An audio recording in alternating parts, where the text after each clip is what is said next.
The government should own everything. Right. And that solves the tragedy of the commons, right? Yeah. So they can fix the incentives, Right. right? No. No, I don't think so.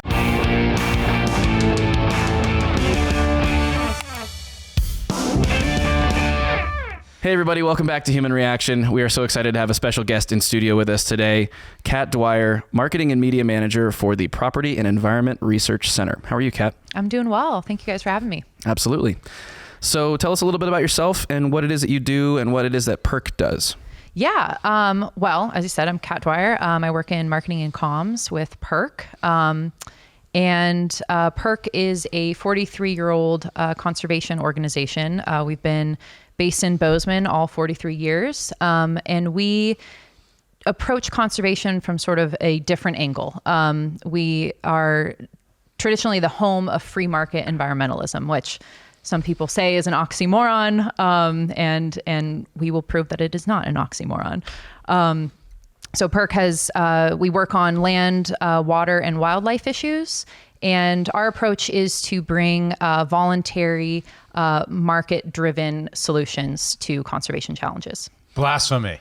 Right. I was going to say, that sounds entirely like an oxymoron, right? Yep. It's not an oxymoron. It's actually how it was done for centuries until all of a sudden the progressives came along and said only the government can do this. And now we have the current paradigm. Really? We can blame this on Woodrow Wilson also? Most things can be. Teddy Roosevelt. Yeah, Teddy Roosevelt. Oh, okay. I was going to say, we need to have like a tally on the wall of like things we can blame on Woodrow Wilson. Dun, dun, dun, dun. But the same era, basically. Sure. Same people. But yeah, same philosophy, right? Which is that if you put really smart people in charge, they'll manage the environment better than all the evil corporate interests. Right. So if that's the opposing view, what's PERC's view? PERC's view is that the status quo government top-down approach certainly has accomplished things, right? However, it is often inefficient and it's often divisive. So our goal is to kind of, rather than a top-down approach, our goal is to have a more collaborative bottom-up approach where we can, instead of demonizing landowners as the problem, we want to bring them in as partners in conservation. And we recognize that, especially in a place like a state like Montana, with lots of private land and lots of private open space on those private lands, that a lot of good conservation work is happening there and can happen there. And if we can bring in these private individuals as partners, we can get more of that conservation done on the ground. If you can attract more flies with honey, right, than with vinegar or whatever that saying is. I think that's how it goes. Stick. Yeah, carrot and stick, right? Yeah. And so if government regulations make conservation a burden on landowners, you're going to get less conservation. If you can incentivize it and reward them for that, you're going to get more of it. So that's our approach. What's a good example of instituting that sort of set of incentives and how it's made something better? Yeah. Well, so I guess this is a little bit different than the private lands topic, but something that put PERC on the map initially, 30 years ago. Again, we're a 43-year-old conservation organization, but roughly, 30 to 40 years ago, we're doing research on ITQs or catch shares in fisheries in the Atlantic. And prior to ITQs, the problem was these waters were being overfished. It was kind of a classic tragedy of the commons issue. And the government solution was to limit the amount of time and the days when fishermen could actually fish those waters. And that created a perverse incentive. What it actually led to was higher concentration of fishing, but in particular windows rather than spread out over a longer period of time. And so PERC and other groups had researched the idea of basically attaching property rights to a fisherman's allowable catch. So each fisherman was given a particular share that they were allowed to catch, and that incentivized them, sort of that quasi-property right, incentivized them to not overfish those waters, but instead, basically conserve it as best as they could to ensure that they, over time, would be able to get more profit from, catching more fish. And then they also were able to trade those quotas. So instead of having just the biggest fishing outfit with the most resources being able to outcompete smaller fishermen in those short windows of time that the government had mandated, now the smaller operations were able to be compensated by trading their quotas with the larger outfits. So it just created kind of a more sustainable model, and it also gave those fishermen a greater stake and a greater incentive in conserving those waters to ensure future profits. Interesting. It sounds like, is it correct to say that it sort of took them from competing directly to almost more collaborating to preserve the resource? Yeah, I think that's a fair characterization. And it also encouraged more the ability to trade, fostered voluntary exchange in a way that, again, led to more collaboration rather than just the competition that accelerated overfishing. Right. But they're still competing for the fish. Of course. Yeah, they're still competing, and competition is good. Sure. Right. But yeah, it created more collaboration. But because they didn't own the future of it, they had no reason to calculate the present to the future, right? Sure. Well, and I guess maybe what I'm trying to get at is it almost shifted their mind frame from this is a zero-sum game where there's X amount of fish, and I have to get as many of those fish for myself as I can to, grow my own business versus, okay, the pie is actually going to grow if we collaborate and make sure that we don't overfish, and we're producing more of the resource that we all need, right? Yeah. So let's explain the tragedy of the commons, because that explains this as a thought experiment of what we're talking about. So what's this tragedy of the commons? You're an econ grad, right? Sure. Yeah. Yes, I am. I guess that concept is that when there are public resources that aren't actually owned by any one individual, there's no incentive to the point you were just making. There's no incentive to consider the future potential use of that resource. There's only incentive to extract whatever value there is from it today. And ultimately that can lead to overgrazing, that can lead to overfishing, et cetera. And so by attaching water is a good example of this. By attaching property rights to water, for example, there's an incentive to conserve that water resource rather than extracting as much of it as you can in the short term to benefit whatever your immediate needs are. You are taking a more long-term perspective to ensure that there's that future resource. So the government should own everything. Right. And that solves the tragedy of the commons, right? Yeah. So they can fix the incentives, right? No. No, I don't think so. But you don't understand. When I'm doing interviews, I'm the devil. Like, Right. all I do is just take up the other side, because that's funner, right? That's right. Right. And you Yeah. are the devil of Montana politics, so now you're just oh man, more broadly the devil of this podcast Goodness. too. Wow. So why not? Why not have the government just control everything and allocate resources? That way we don't have a tragedy of commons. Right. Well, I think my mind immediately goes to Hayek's knowledge problem and the idea that there's no possible way for a government bureaucrat, especially one centered in Washington, D.C., not actually locally wherever the conservation issue is, to have enough knowledge to properly allocate that resource. And so inevitably there are inefficiencies and waste associated with that approach. And as I said before, it ends up government solutions ends up pitting people against each other because it's usually reduced to this sort of binary problem where, like in California with the water issue there's ag that's the problem that's using too much water, and then there are the delta smelt that they're trying to conserve, which they haven't actually had any evidence of delta smelt in the delta in California in the San Joaquin Delta for like decades. So anyway, we're diverting tons of water every year, especially after California just had this record water year. They diverted, I think the majority of it just flowed right out to the Pacific in an effort to conserve this fish that doesn't actually exist. Wait. Okay, hold on. What's delta smelt and what is? Go back and re-explain this because I lost the plot here. Sorry, yeah, I digress a little bit. Yeah. The delta smelt is this tiny little microscopic fish that is not native to California. Okay. I believe it's listed as endangered, and so under the Endangered Species Act, and so it has lots of federal protection over it. And it is one of the primary reasons why I don't have the exact metrics on the top of my head, but lots of water is diverted from agriculture and just rivers and dams and whatnot, and actually just flush straight out to the Pacific Ocean every year to keep like stream flow flowing.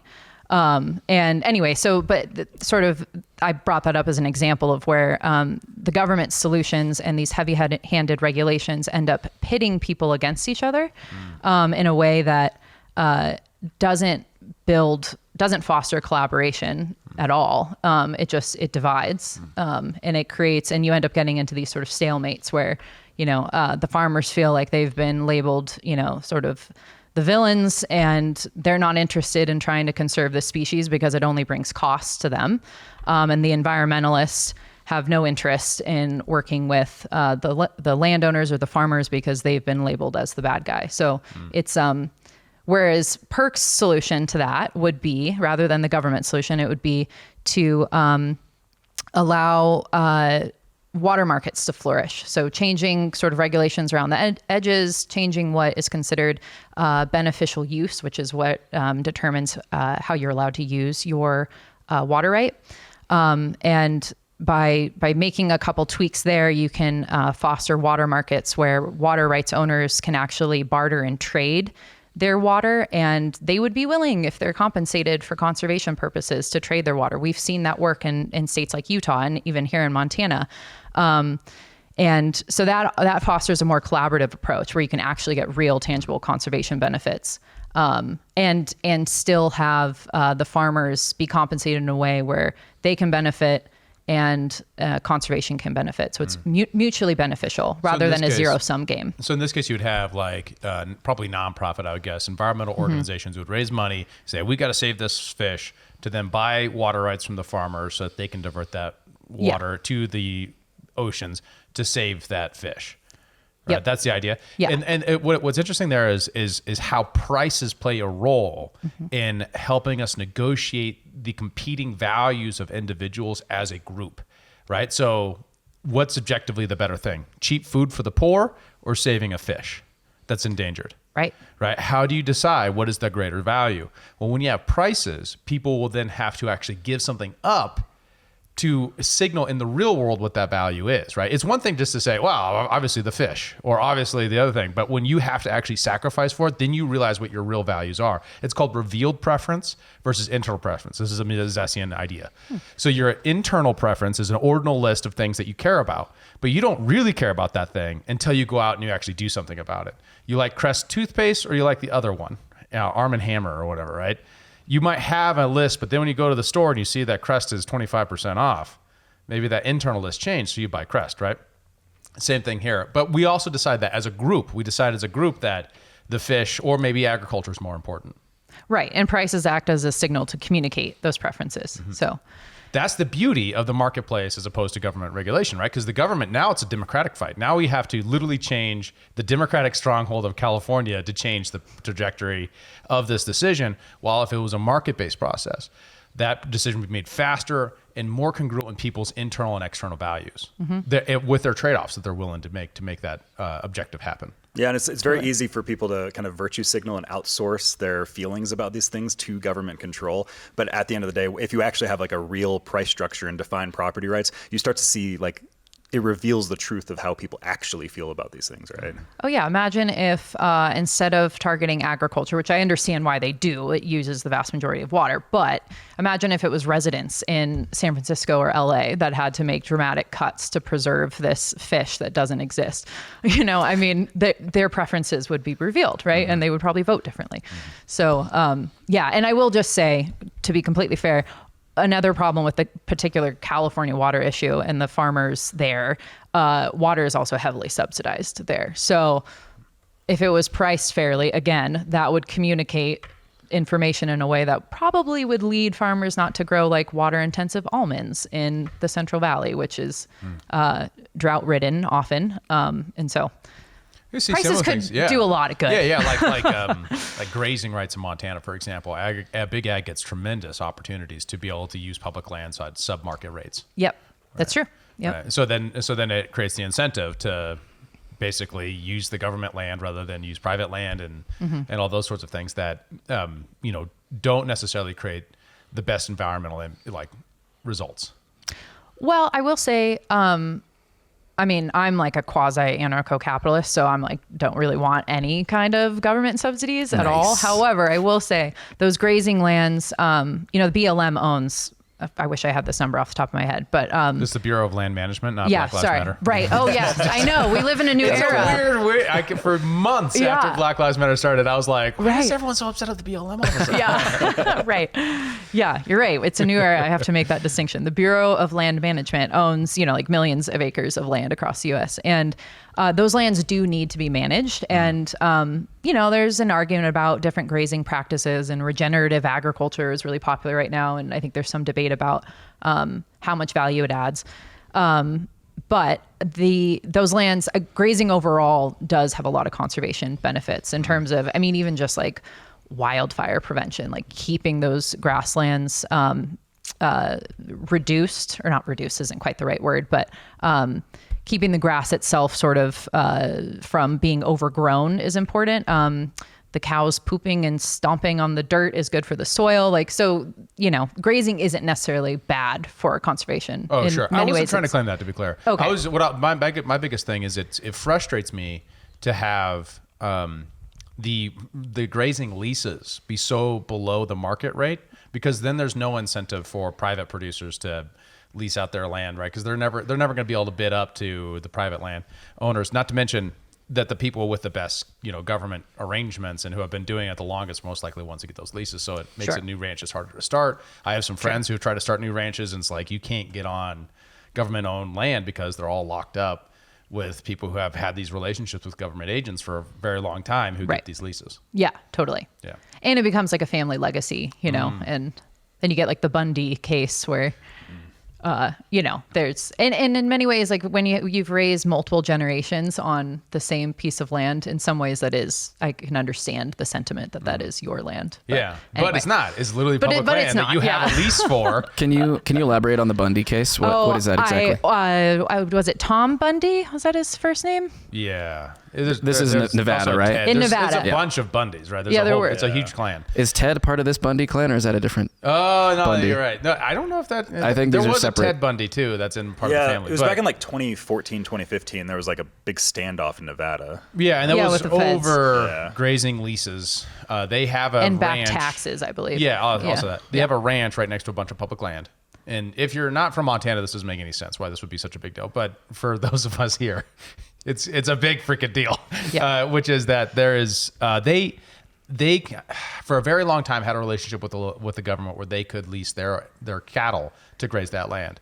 And because of unpaid taxes or back taxes, the government yanked their lease, and they were like, well, you're taking this land from us, and it became this huge. Wasn't there also some implication of an endangered species that inhabited the leased land that they wanted to protect, and so they told them to pull the cattle for that reason as well? It's like a horny toad or something, right? Yes, it was the horny toad. Was it a horny toad? Yeah, that's what it was. Okay, all right. So the government probably produced as many arguments as they could, especially once it became highly political, where this became, if you're a Republican, you support the Bundys, you're a Democrat, you support the government, which, I don't know. I'm not, we're not here to cast like who was right in this situation, but there's no doubt that the perverse incentives of subsidized agricultural leases, like the government should do lease land on a market basis, because land has a value that is exchanged value for money, right? And as long as we subsidize agriculture, we can't know the real value of it, right? Because we're creating a perverse incentive. If you are a small business owner looking for exponential growth, you have to connect with Adam Thune at Intellectual Patriots. He will revolutionize your business game and help you get to the next level. Adam can streamline your business practices and advertising strategies to improve your bottom line. His expertise in data engineering means he can build you the systems you need to collect and analyze market data. His mission is to provide you with invaluable insights to fuel your success. From grant writing and business proposals to digital systems integrations, even AI management, Intellectual Patriots is a one-stop shop for cutting-edge solutions. Don't wait another second. Visit intelpatriots.com to learn more. That's INTEL patriots.com. I'm curious about water rights. So you said in Montana you can trade them. Is that right? Yeah. And I mean, water markets and water rights are complicated, right? And there's a ton of nuance that our water researchers could speak better to. But in Montana, the conservation, leaving water in stream is considered a beneficial use. So groups like Trout Unlimited have basically paid landowners, water rights holders, to leave water in stream during certain times of year for trout spawning or something like that, in order to benefit the fish populations and advance that conservation effort. And in exchange, they pay the water rights holder, and they come up with an agreement that works for the landowner. There's certain times of the year when they're, depending on what crop they're raising or what type of livestock they're grazing, it doesn't make sense to divert water, and there are other times when they could tolerate it. So being able to negotiate that way on a kind of individual to individual private basis and having that voluntary trade delivers an outcome where both sides win to some degree. They might not get everything they want, but they get something. Whereas the government model of, cutting off supplies or restricting the amount of water they can use, the landowner only loses in that situation. So again, PERC's perspective is, let's try to foster more of these collaborative solutions where everyone can win. Absolutely. So one of those sticky questions where the government has a lot of control over is in the Endangered Species Act.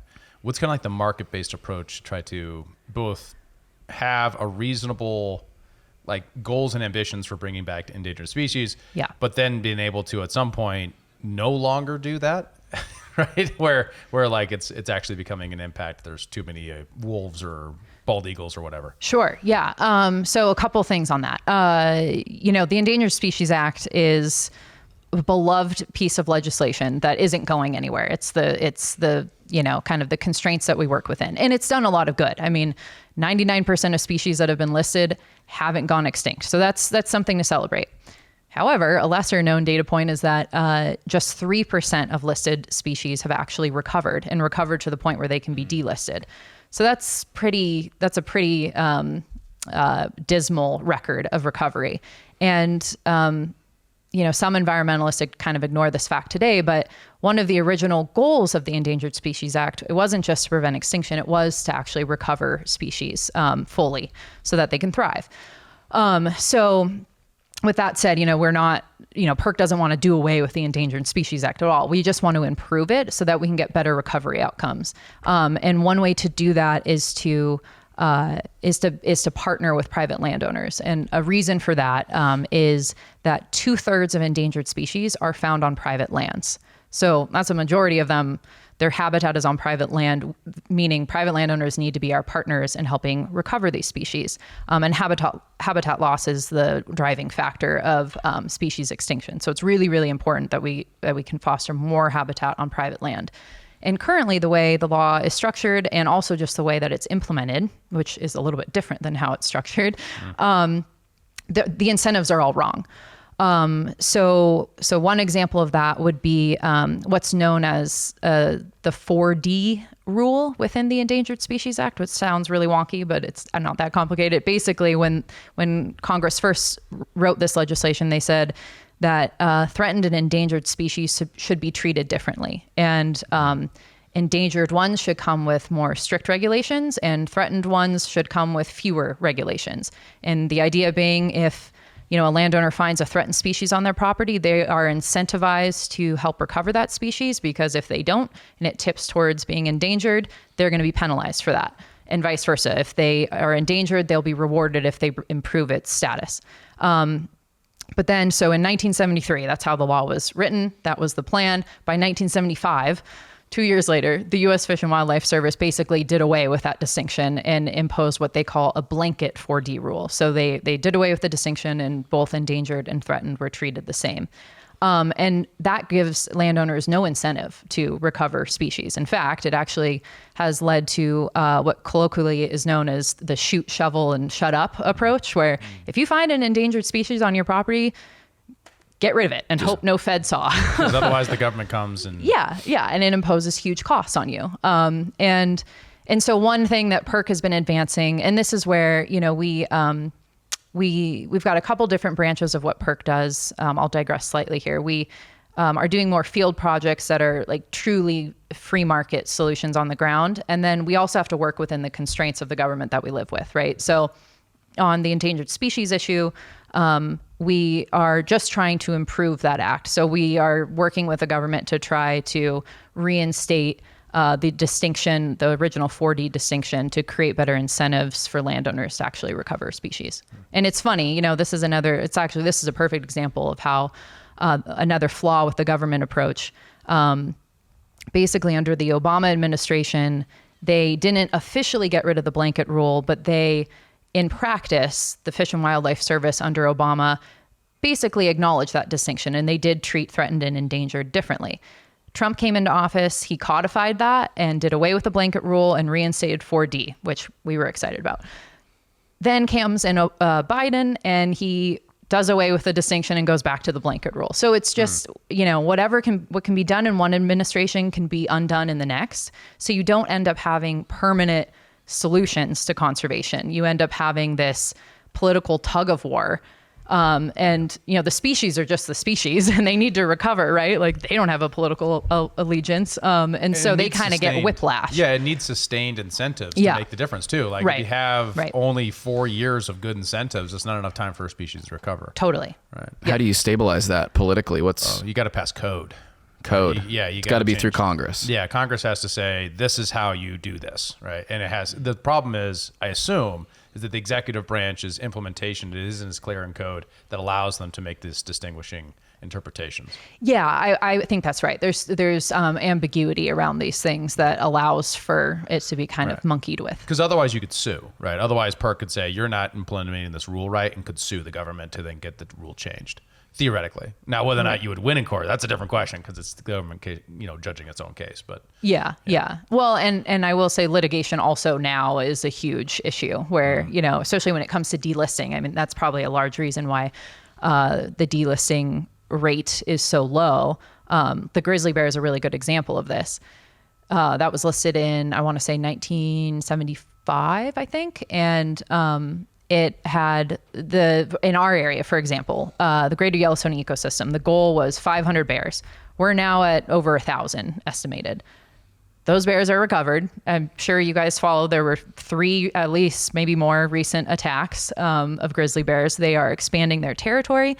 That is going to lead to more human-wildlife conflict. Those bears, the population here in the greater Yellowstone ecosystem is by far fully recovered. And the service, the Fish and Wildlife Service, has been trying to delist them since 2005, I believe. So it's been about 18 years. Whoa. But they get sued every single time. Classic. And so it's just what is the basis of the lawsuit, though? That's what's always confused me. Is I've been told that these environmental lawsuits happen, but no one's ever said if the government sets the aim at 1,000 or 500 and it's hit that aim, and then the government acts on that, what grounding of lawsuit do they have? That's a good question. I don't know if I know all the ins and outs of what the standing is. But I think it's ultimately what really their argument boils down to is that the state agencies cannot be trusted to manage these species on their own, and that they need federal oversight. I mean, that's what the argument boils down to in terms of legalese and what Wait a minute. So you're telling me, I don't know. If Montana or Wyoming or Oregon or whatever delists an animal, and the local people who actually have to live alongside those animals, like grizzly bears, and if you ever had your kids out in the wild and it's grizzly country, it's nerve-wracking. Yeah. It's very nervous. If you're out there and you actually pay that cost, you can't change it. You have to get some bureaucrat in D.C. change it, because they're the ones who are actually qualified to make the distinction. Yeah. That's the theory. How many grizzlies are there in DC? Do we know? Maybe we should bus grizzlies to DC. Let's introduce grizzlies into Just DC. kidding. Governor Greg Gianforte, this is your opportunity to pull a DeSantis. What? Could you imagine? just letting them out in the White House lawn. Well, I guess, does this come down to a 10th Amendment states' rights type of fight of just bringing it to the Supreme Court kind of a thing? Is that where this ends up going? So that the states can just kind of take control of this? I do think there needs to probably be some type of fight between the states and the feds on this topic about state management and sort of sovereignty over that. But to my knowledge, I don't know if a case like that has been brought yet. So is there a market, other than what you've already described, way to kind of create an objective measure of the right amount of grizzlies and then regulate that automatically so that it's not this giant political question? I mean, sure, you could have independent biologists that sort of study it and come up with, I mean, the same biologists that are working for the government could give that information to private citizens, right? And there are ranchers that aren't, they're not managing entire ecosystems of grizzly bears, but they are implementing practices to help their livestock coexist and create more tolerance for grizzly bear to provide habitat for them. So there's sort of that type of private initiative on a small scale. But again, I think, wildlife is publicly owned, right? So it is managed by state and federal government. And that isn't going to change. And PERC doesn't advocate to change that. So one of the things that is often kind of has the same dynamics of locals paying the cost while DC is like trying to be decision makers, but they can't, is in forest management, specifically wildfires. Yeah. What's PERC take on that? Yeah, we have done a lot of work and a lot of research on this topic. And our perspective is we just want to see healthy, resilient forests. And we, to kind of give a little bit of background, we've had basically over a century now of fire suppression policy since the big burn in 1910, which I don't know if y'all are familiar with that, but I mean, a catastrophic wildfire that burned, millions and millions. I think, I wish I had that number off the top of my head, like tens of millions of acres across Wyoming and Montana and Idaho and some other states. So basically the West was on fire, and the smoke and the ash made it all the way to the East Coast. And it was, it was a catastrophic event that really seared into the public's mind that wildfires are bad. And the Forest Service was relatively new at that time, and they were kind of looking for a mission. And after that fire, they got their mission, like fire suppression, preventing wildfires was the service's goal. And I think, they meant well, but what we've learned over the last century is that approach, suppressing all wildfires, has totally disrupted natural fire cycles. Wildfire is an important part of a forest health and a forest ecosystem. It helps in regeneration, it helps with soil health. And so we've created these really uncharacteristic conditions in our forests where they're overly dense. And I'll just qualify that with, there are different types of forests. A redwood forest is different than a ponderosa pine forest. They have different burn cycles. Some burn on 50-year increments, some burn on 10-year increments. But in general, they are overly dense because of fire suppression. And all of that deadfall produces fuel for wildfires. So now what we're seeing in the past, historically, naturally, we had more wildfires, but they were less intense and they were sort of ground fires. Today, we are seeing sort of larger, hotter wildfires because there's more what are known as ladder fuels that bring the fire up into the canopy or the crowns of trees. And those fires are burning so hot that they're disrupting the process of regeneration. They're decimating soil health. And so they're no longer beneficial. So these dense forests, not only are they more susceptible to wildfire, but also disease and infestation and drought. So PERC's role, and again, these are public lands. We want them to remain public. PERC is not about privatizing public lands. Kyle is, though. Just playing. We are not. And so we have to work with government to come up with this solution. But again, we want to reduce some of the regulatory and litigious burdens that prevent the Forest Service from doing the work that they need to do. And the encouraging thing is, I remember even 5 years ago, the argument was still, the predominant argument was, we don't touch forests. And if you do, you're logging and you're clear cutting, and that's bad and dangerous. Today, there's pretty much a consensus amongst forest managers and ecologists and practitioners that we do need active management, which looks like selective thinning and prescribed fire. And but there are regulatory roadblocks that stand in the way of getting that kind of work done. So PERC is trying to work to reduce some of those barriers. And I can go on about what those are if you're interested, but I pulled up the numbers that you were looking for on the big burn. It's 3 million acres, approximately the size of Connecticut. Right. Wow. Yeah. That's how big that was. Yeah. Jeez. That's burned a big entire one. Towns down. Yeah. 87 people dead. And that's a single fire. Whereas this year, I think we're approaching 2 million acres burned in total across the United States. So for one fire to be more than that, you can imagine that was it says it only lasted 2 days. Yeah, it was a devastating thing. 2 days? Yeah. Wow. Thank God the region wasn't that developed at that point in time. Yeah, it was 1910. There's nothing out here really. Right. Yeah. Wow. Pause for the cause. This episode is brought to you by our friends at Zesty Beverages. They're on a mission to unf the standard American diet by crafting drinks with fewer calories and more nutrients from real food. Their lineup of delicious offerings now includes Electric Peak Yerba Mate, postbiotic sodas, keto-friendly, ready-to-drink margaritas, and hard teas.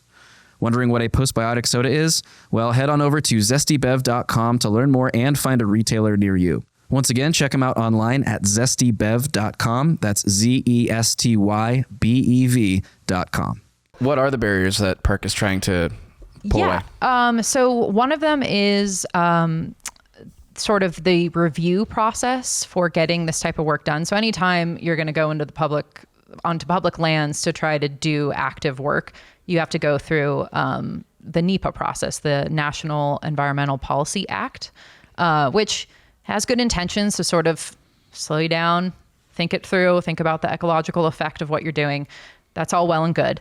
But of course, it's full of bureaucracy and red tape, and it's become a problem and a hindrance in many ways. And so we actually released a report a year ago looking at NEPA data. And what we discovered was that it can, for selective thinning and prescribed fire projects, from the time the review process starts to the time work can be done on the ground, NEPA, that process, can delay those projects by 3.7 years for mechanical thinning and then almost 5 years for prescribed fire. And those are like the averages on the low end. If you have to do the most stringent type of review, an environmental impact statement under NEPA, those averages tick up to closer to 5 and 7 years respectively. And then all of these projects get litigated, of course. And when you add litigation into the mix, that adds an average of 2 years onto the projects. So there are some, like in our backyard here in Bozeman, the Bozeman Municipal Watershed Project, that has been delayed by 17 years.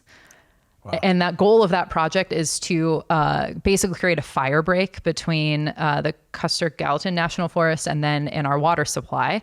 And if a fire were to rip through there, the city did an estimate like a decade ago that we would have about 3 days worth of drinking water if a fire ripped through our watershed. So there's really good reason to get this work done.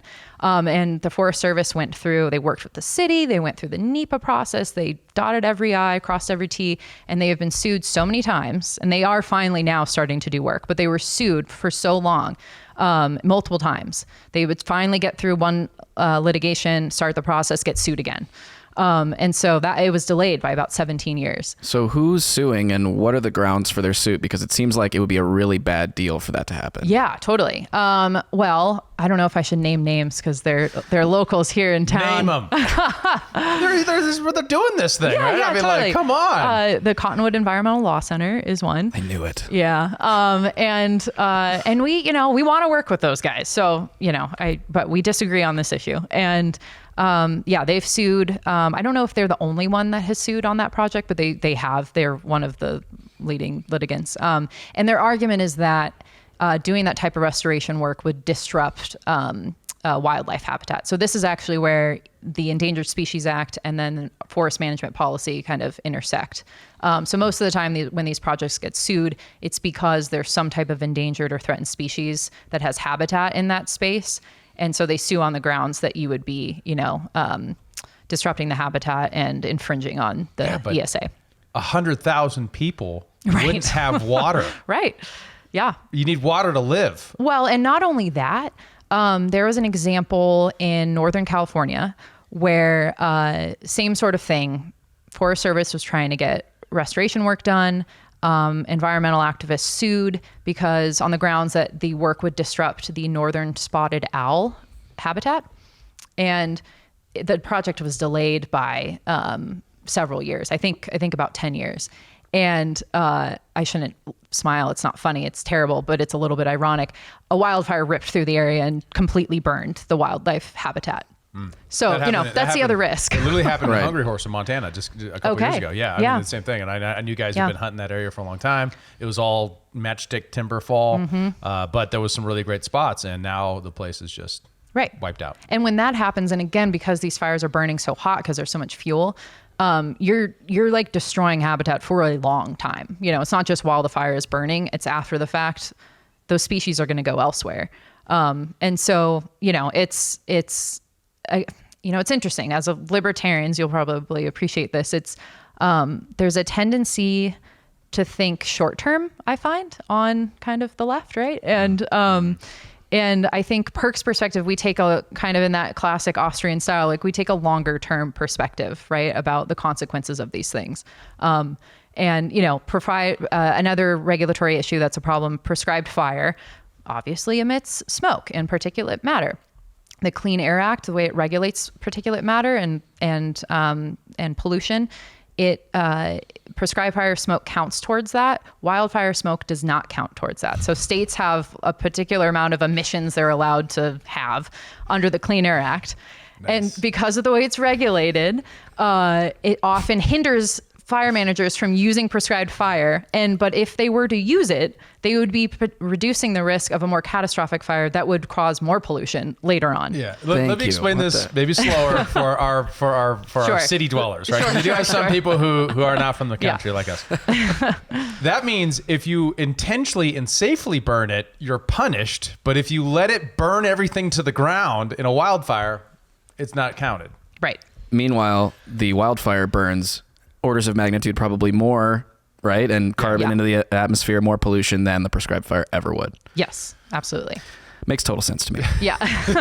So that's another thing PERC has been working on. We filed some public comments on, because the EPA right now is actually trying to increase their particulate matter standards, which would just make it harder to do prescribed burns. So that's another way where that's not a free market solution necessarily, but we're trying to reduce some of the barriers to get good work done on the ground. There's an interesting conflict between the climate change concern and the management of land concern. Yeah. Right. That's going on. Not to mention the management of land for humans to use and management of land for animals. Right. So Bozeman exists theoretically for the humans here, not for the animals near the watershed that the humans need for water.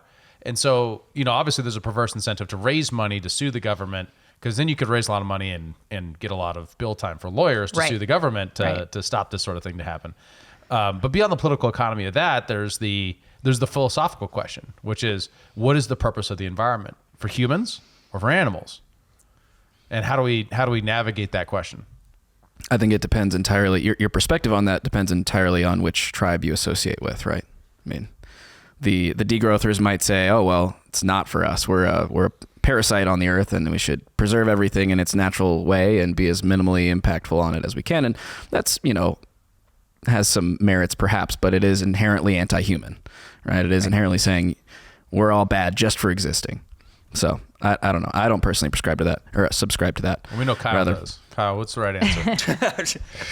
Wait, are you saying I'm a degrowther? That's not true at all. No, I just mean that's how I see it. It's fundamentally like a first principles question that's never really asked or answered, which is, what is the purpose? What should our orientation be to these questions of the environment?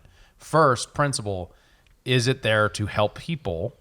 Should our first priority be to help people navigate the environment, be safe in the environment, like grizzly bears? Should you be able to go walk through the woods? You should carry bear spray on you, but should there be places where that it's unlikely I'm going to run into a grizzly bear, or should I have it to where they're that abundant? How to navigate that? The first principle is what are the woods there for? What's the trail there for? Well, yeah, our goal should probably be to boost human quality of life, right? At the end of the day. And things like pollution are going to be things that drop our quality of life, but also things like cutting our food supply to be able to help this animal or that animal or whatever. That's going to be something that also decreases our quality of life. That's almost the lens that I look at these things through, right? Quality of life first. Yeah. For humans. Otherwise we just descend and civilization dies if we drop, right? But the degrowthers want that. And that's the problem, is there's this weird resentful energy with the degrowthers of humans are a plague. So there's a lot of these people that they think that there's a certain cap of how many humans should be on the planet, right?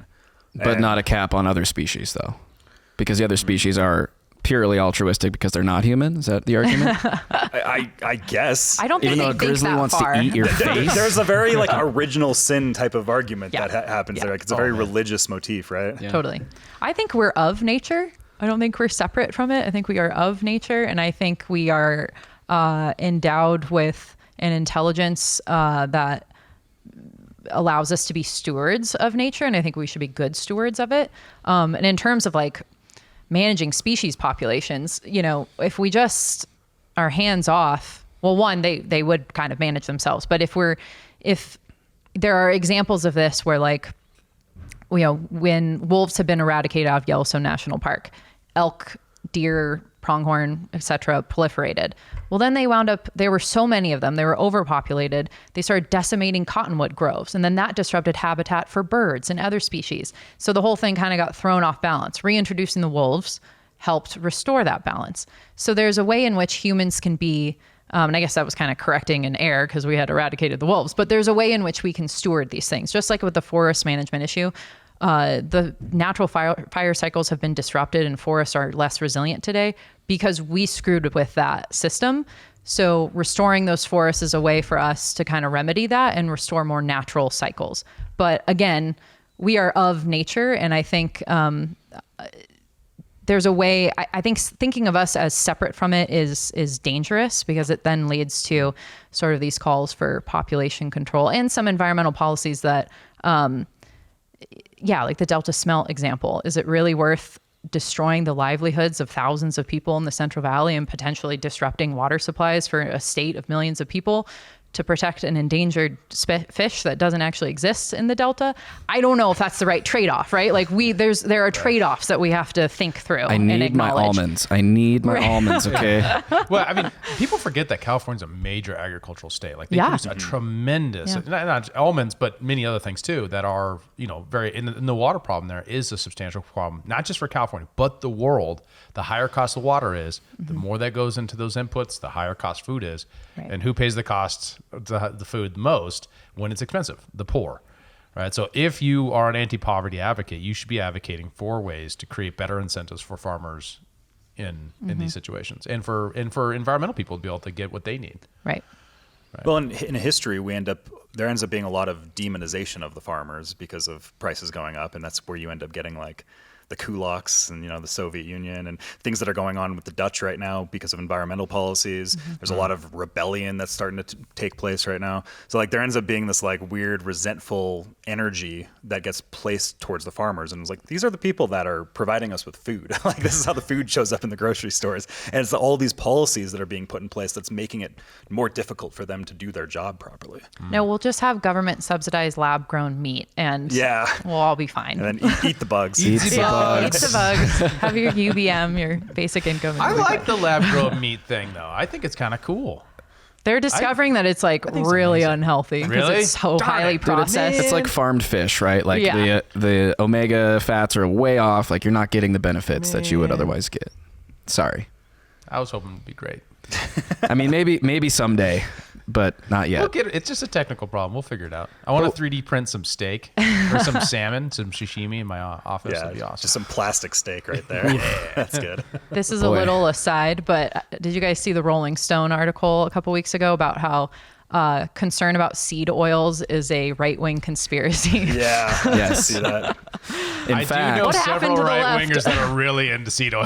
Like into concerns. eating them? No, about you know, that it's a plot by the globalists to feminize men or something like that. Oh, well, I mean, everything is, right? They are bad for you, though, so, you know. Yeah, I think that at very least, you know, keeping them in proportion with other foods is probably the right perspective, right? Everything in balance. But with our diet as it currently stands, you know, seed oils are literally in everything. And as soon as you start looking for them, you see that and you're like, okay, if there is a chance, even a chance that this is not good for you, it's in everything. So maybe take some precautions. Well, one of the reasons why it is in the American diet specifically is because when the FDA was created, it was asked to create a recommendation for the American diet. Not to mention agricultural subsidies go to wheat and many seeds way more than they do other kinds of, you know, parts of the pyramid. We also have evidence today that the FDA took bribes from big ag to create the food pyramid. Oh yeah. I've read that recently. Yes. Yep. So I feel like that's not surprising. Like, Yeah, right? I I feel mean, like so- I've heard that or thought that for a long think time. about it a minute. 9 to 12 servings a day of bread. Bread, yeah. That was the idea. They're like, this is a great idea. And we wonder why obesity and diabetes are Right. rampant. Right. Right. Surprise. So, and not to mention, like we heavily tariff sugars, so then that creates all of the other problems with sugar because of a small industry in Florida, where all of our sugar comes from. It has a tremendous amount of political control on sugar because Florida is a very important political state. And everything else we do in ag, I mean, it's all manipulated through a government process. I mean, the reason why seed oils are as prevalent as they are is because of government policy. I'm convinced of it because everywhere you look, you see the handprints everywhere. Yeah, for a very interesting take on this, our friend Griff from Zesty Beverages, which we're enjoying today, did a piece in this studio actually about that and kind of appealing to people who might be looking more at the environmental side impacts of these crops. And he asked the question, how much carbon or how much pollution do you think comes from the heavy processing of creating seed oils in particular, right? I mean, that's one of the most highly processed foods that there is, right? Because you have to take so much of the particular seed, right? And you have to press it and bleach it and deodorize it and purify it and all the stuff. And then the transportation, it's quite a process to make it. So if you're not into it for health reasons, maybe be into reconsidering it for environmental reasons, There you go. So climate change. That's the exception, right? And that's what I've been told anyway. So yeah, sure. The market can solve all these problems, but it can't solve climate change. So what is PERC's point of view on that? Well, I will say, PERC, there are so many organizations that are working on climate change that PERC that is not a focus of ours. Now, that said, we work on land, water, and wildlife, and all of those things are affected by climate change. So in some way, indirectly, we work on it. But we don't have like a particular official it's not an initiative of ours. I will say though, similar to sort of how environmental regulation prevents us from doing the type of conservation work we know we need to do, the environmental left is actually starting to finally kind of look side-eyed at NEPA because it is preventing them from moving forward with renewable energy projects.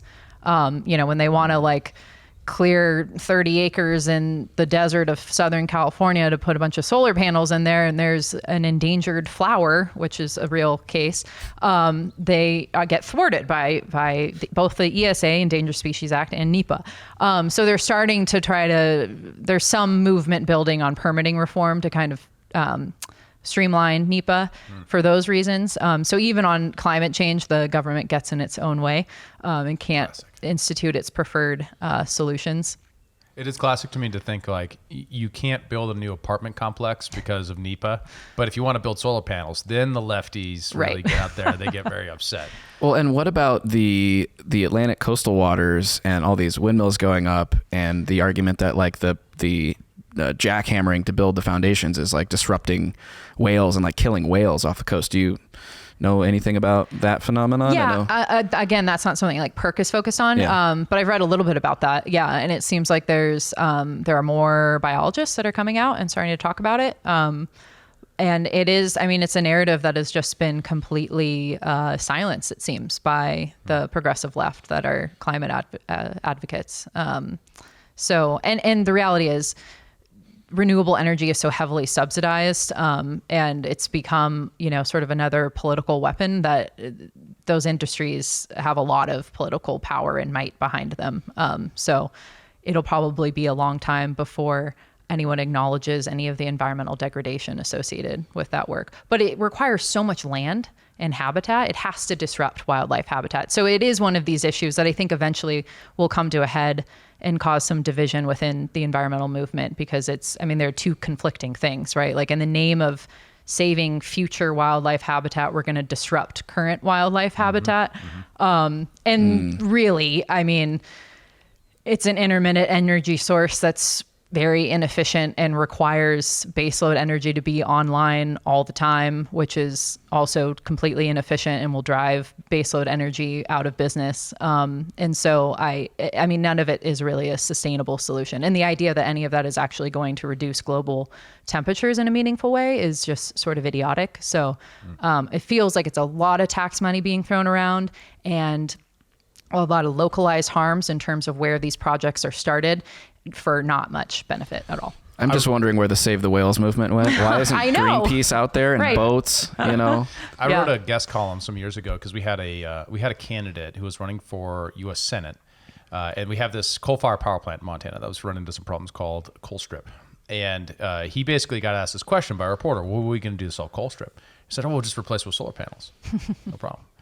The square footage of the existing coal-fired power plant, which there are 4 different power plant units there that are producing coal power all the time, winter, all the sun's out, sun's not out, all the time, was relatively small. Like it's, you look at it on Google Maps, it's just like, a couple mile, not even a square mile.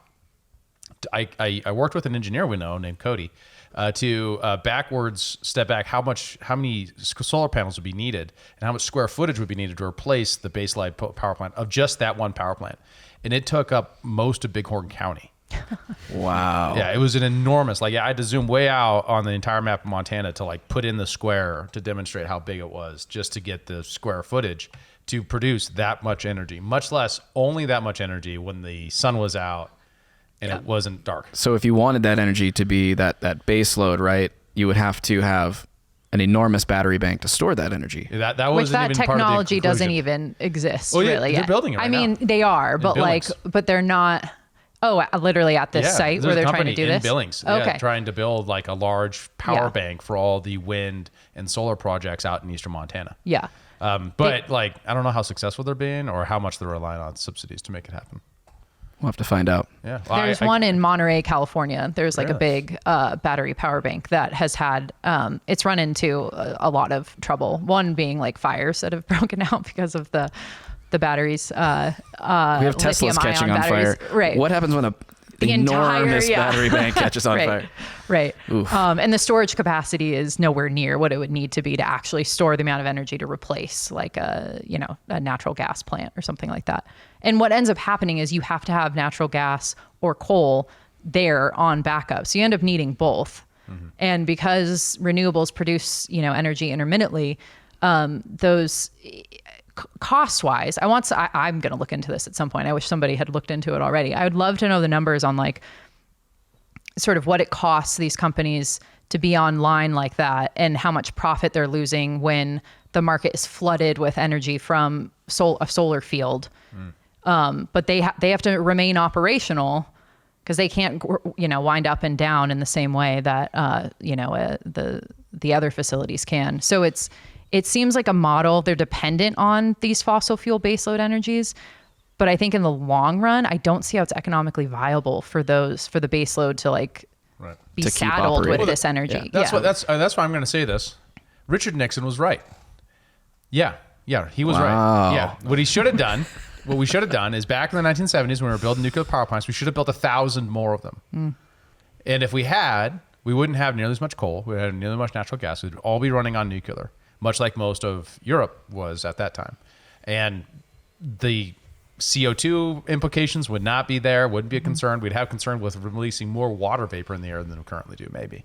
And we would have the problem with rockets, which isn't a problem once you have rockets, of what to do with the nuclear waste, which is a way more navigable problem than what to do with all the perverse problems of rare earth mineral mining with these other questions or it doesn't. This was all programmed that already exists, that was already there, that's supposed to happen, that got shut down by the EPA and by the anti-nuclear folks who are also all of the climate change concerned folks. We would have way less if we had just implemented that. Totally. And the anti-nuclear coalition was also funded by fossil fuels too. Awesome. Yeah, in the 70s. And Right. yeah, That it was makes total Sierra sense. Club and Big Oil that were pushing to get rid of Makes complete sense. nuclear. But that is that's the only sustainable option, really. Yeah. Alternative anyway. Yeah. Well, I want you to clarify one thing you said about once you have rockets, what you do with the waste from a nuclear plant is resolved. Well, it's very simple. What do you do then? If you're really concerned about nuclear waste, launch it into space. There's a lot of room out there, guys. We can get it away from our environment. Oh, I see. Now you're just going to pollute space. That sounds like Oh no! We're gonna. You know what the sun is? It's a giant. It's a giant nuclear power plant. No, We're just gonna dump our waste on some other planet and let that and leave that planet. Yes. Okay, Dave. Yes, it's that simple. We put it on the moon, or you launch it into the sun. You're such a colonialist. You're going to pollute other species in space. You want to produce energy without any waste? Like that's the question: is what waste are you going to? That's ultimately that's the not seeing the trade-off. Thomas Sowell, everything has trade-offs, right? Yeah. If you want energy without trade-offs, you are engaging in fantasy land. Like your energy is going to come from unicorn poop, right? You're not thinking through the actual trade-offs of real production in the real world like an adult. And once you are, it becomes very clear to me that nuclear fusion and fission are the best options. Totally. And the waste isn't even that big of a problem. Like it can be pretty well contained in concrete and it can be stored in, I think, what's the statistic? All the nuclear waste in the US today can be stored like a mile high and on a football field. Like it's not actually that much waste. It can be consolidated pretty well. Meanwhile, solar panels and wind turbines have a life of about like 25 to 30 years and then they're spent and they have to be replaced. And right now we don't recycle any of that. It just goes straight into a landfill.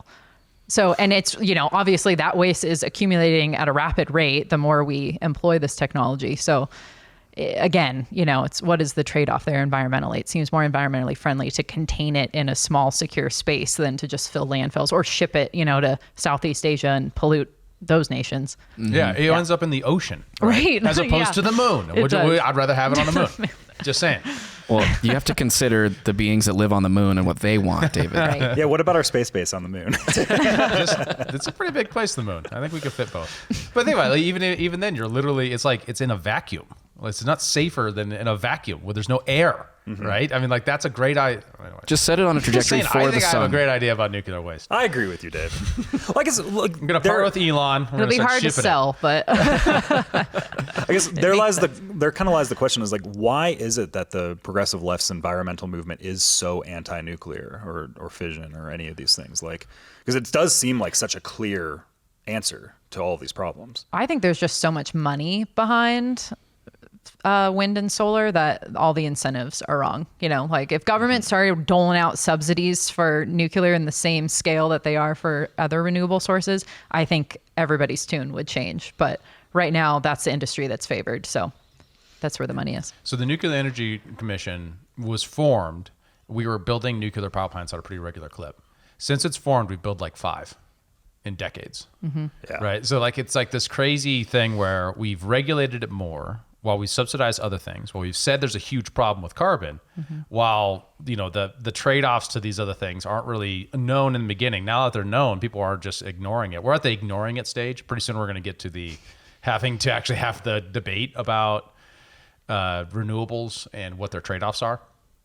And then the Obama administration is the one who retasks the Nuclear Energy Commission to actually try to build nuclear power plants again. So we have new 4th generation reactors, I believe they're called, being built in like Idaho, Wyoming, places like that. Montana was trying to get on that list, but we had too many old rules on the books that needed to be repealed first. Some of those have been repealed. And other states across the West are trying to kind of get on the forefront of the next generation nuclear reactors, which are smaller. They use less. Not all of them even use uranium. They use other sorts of nuclear, unstable isotope technologies to create, and much more smaller form factors too. Like a nuclear power plant's the size of this room, right? Which can power orders of magnitude larger things than just a solar panel.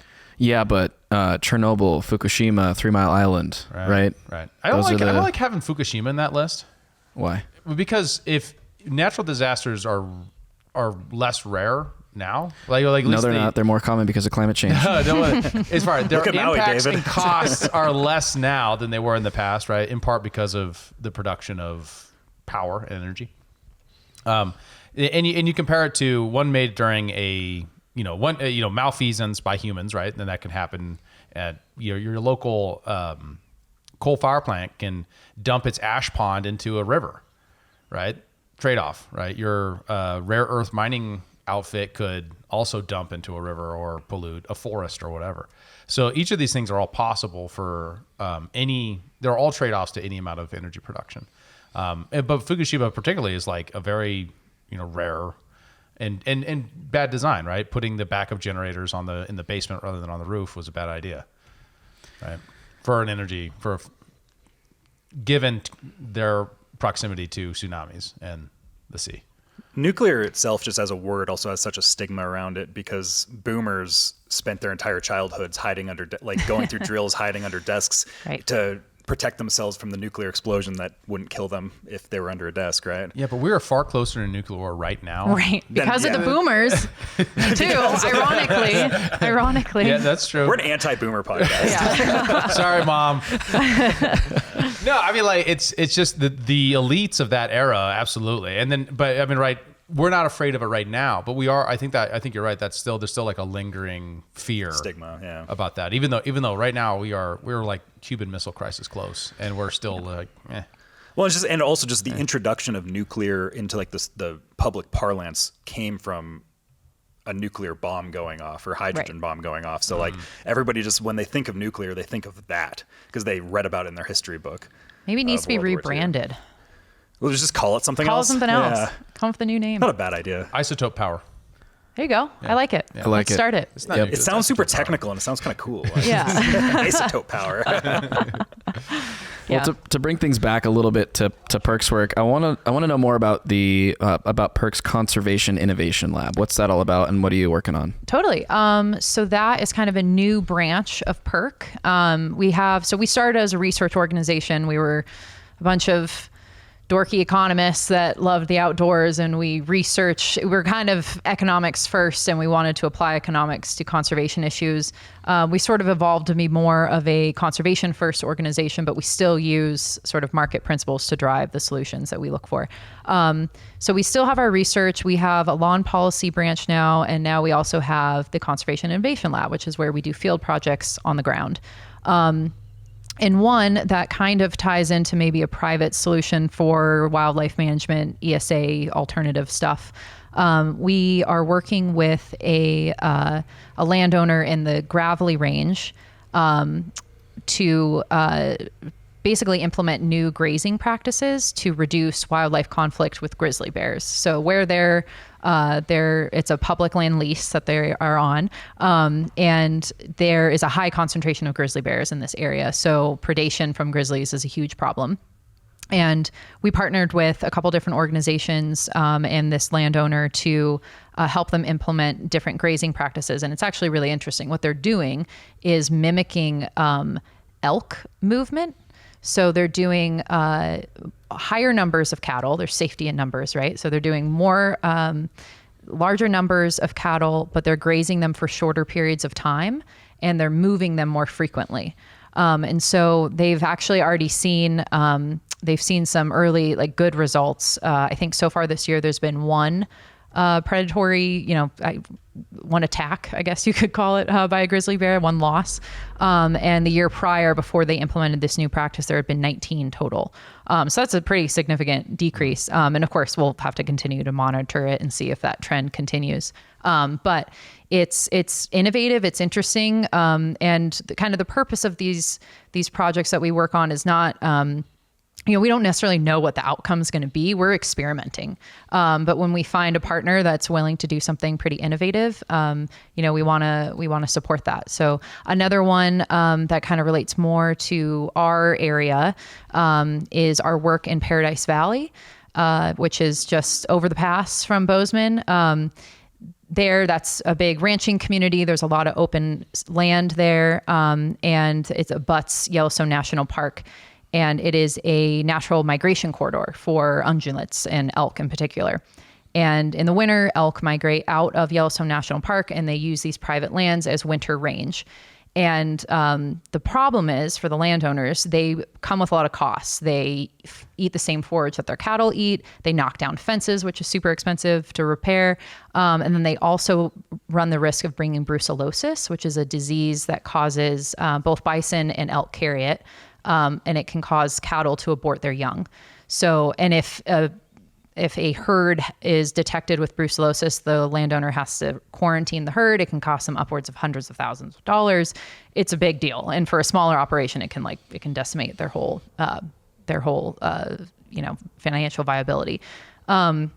And so what we've done, another kind of innovative, cool thing, we've started what we're calling a brucellosis compensation fund, and it's kind of like a private insurance pool.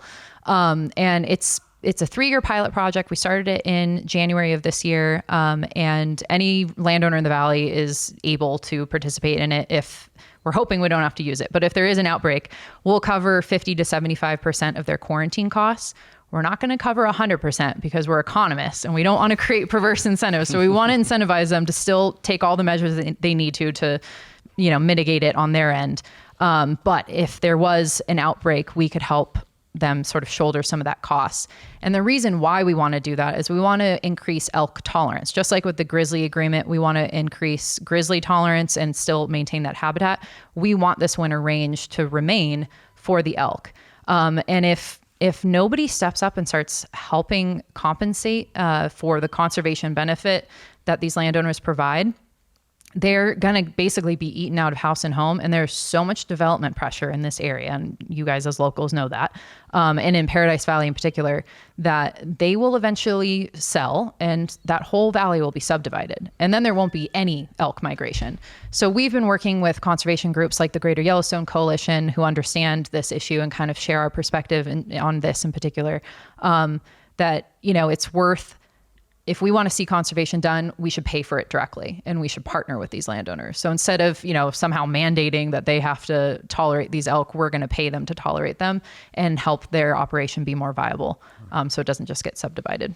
And anytime any of those landowners in Paradise Valley want to let me on their land to hunt some elk, I'm more than willing to volunteer my services.